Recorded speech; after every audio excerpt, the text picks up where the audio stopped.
Hi everyone, I'm Penny Walker for SSW TV and we are here today at NDC conferences in the SSW studio. Joining me today, very excited, is Dr. Joe Perez. Is it your first time at NDC? Yes, ma'am, it is. First time at NDC, first time in Sydney, Australia. Wow, okay. How are you finding it? Extremely lovely. Gorgeous city, gorgeous country, wonderful people.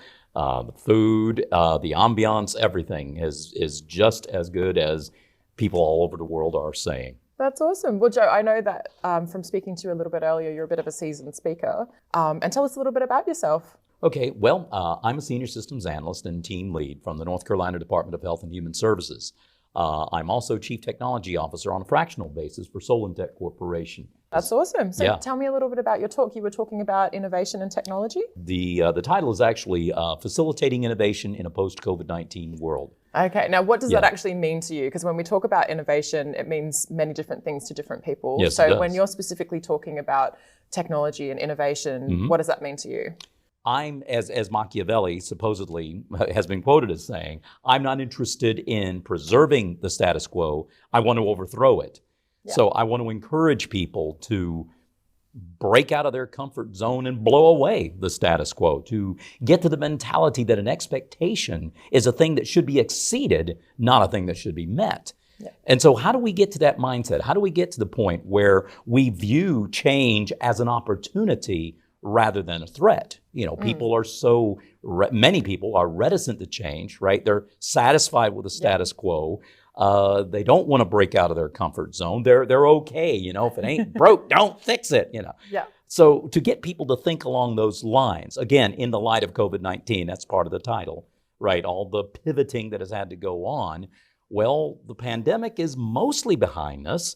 So what now? You know, do we continue along that innovative path? Do we continue to look at the way we do things and strive to do them better each day, to improve upon our processes, to improve upon our procedures and so forth?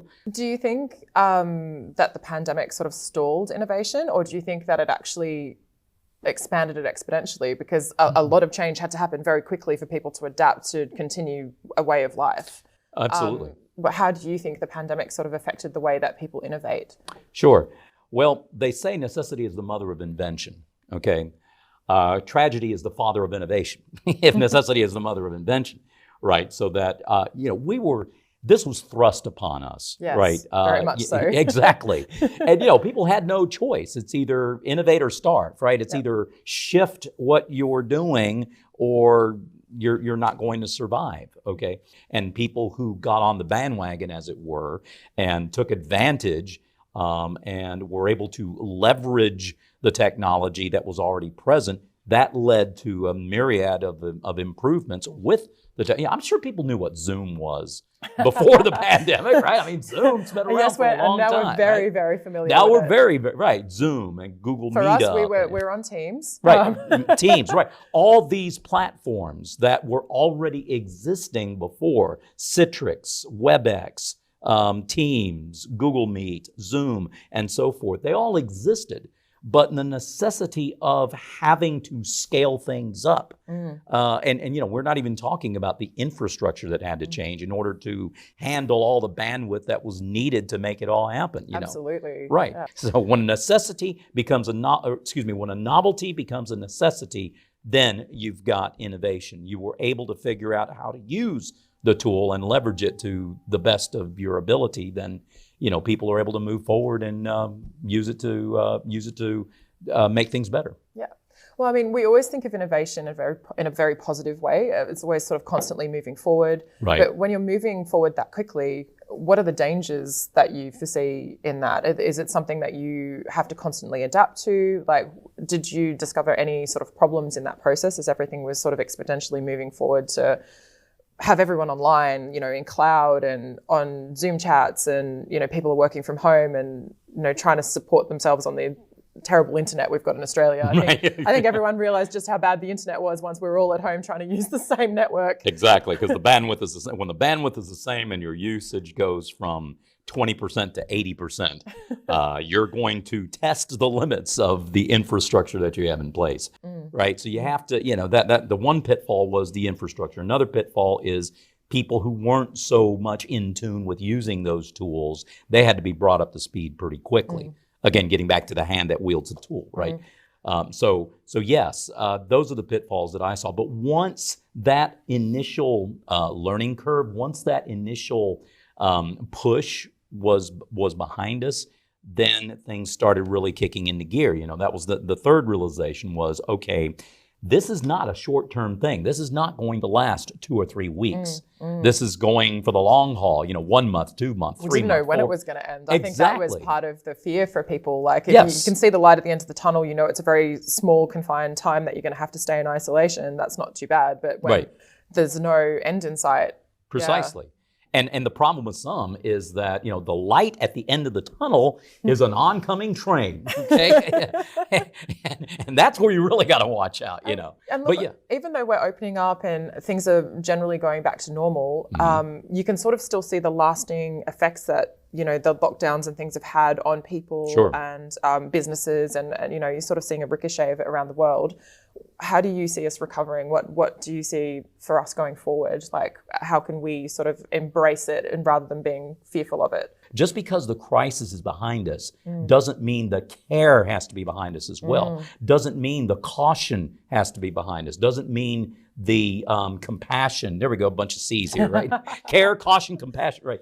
All those things are important. And, that should always be woven into the fabric of our society. And what sort of advice would you give to the average developer who's trying to innovate, trying to move forward, trying to do things in a different way? Like, how does technology come into that? Like, is there anything that the average developer can do, I guess, to get in the right mindset and to keep moving forward? Sure. Well, for one thing, I'd say consider the alternative. Yeah. Right? You have a job. You want to keep your job, right? Always keep looking for better ways of doing things. You are in a team. Trust your team, right? If you are in a team. If it's just you and your boss, your boss, and you are the boss, trust the team that reports to you, right? Let them do what they know to do best. Express confidence in them. Let them see that they are a valued member of the team. And I suppose that folks that are in a team in which they are considered to be a highly valued member of that team, they're going to tend to perform better. They're going to tend to, once they take ownership of the task at hand, they're going to do even better. I'm working in the same company. I have the same goal, and I'm going to trust you that you have that same goal in mind, and whatever you say to me is just to get me to do things better. Rising water lifts all boats. So that's what I want to be. I want to be the rising water that lifts everybody else around me as well. Okay, that's really awesome. That from that standpoint, it does sound like, the future is still fairly bright, even though we've been through a lot of doom and gloom. Yes. What's next for you? Australia is a pretty hard act to follow, right? So, as a matter of fact, I cut this trip short because I'm speaking next week in Phoenix. I'm speaking at a compliance and ethics conference talking about the madness behind the method, the different ways that people go about doing their professional development. That should be the goal. Developers, they create value when they solve a problem, right? Interviewers and videographers create value when they put things together that are wonderful shows. Speakers create value when they're able to talk to folks, lift their spirits, give them some new skill, answer a question, solve a problem, address a concern or whatever. Again, that improves, that creates value. And that's what I'm really excited that I have the opportunity to do that at dozens of conferences every year. So this has been an amazing experience for me. And I am so grateful that you and the good folks at SSW TV were so kind to want to interview me this morning. No, I'm just very grateful that you could join us. It's been an absolute pleasure meeting you over the last couple of days. And this has been Penny Walker signing off for SSW TV.